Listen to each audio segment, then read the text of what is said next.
κάμερα της εκπομπής μας βρέθηκε σε μια πολύ όμορφη εκδήλωση. Η γνωστή εταιρεία Ντόκα για ακόμη μια φορά πρωτοτύπησε και δημιούργησε μια σειρά που θα υποστηρίξει έναν καλό σκοπό.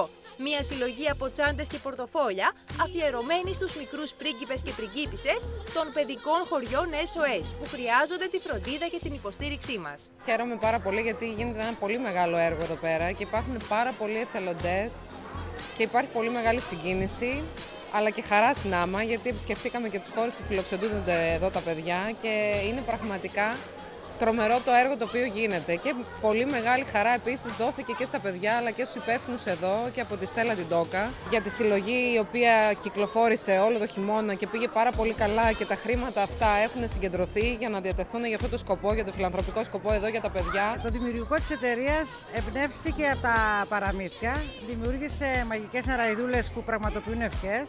Εμπνεύστηκε από τους πρίγκιπες και από τις πριγκίπισσες που ζουν μέσα στα παραμύθια. Προσπαθήσαμε να δώσουμε χαρά και στα μικρά παιδιά και στα μεγάλα παιδιά που θα τις φοράνε.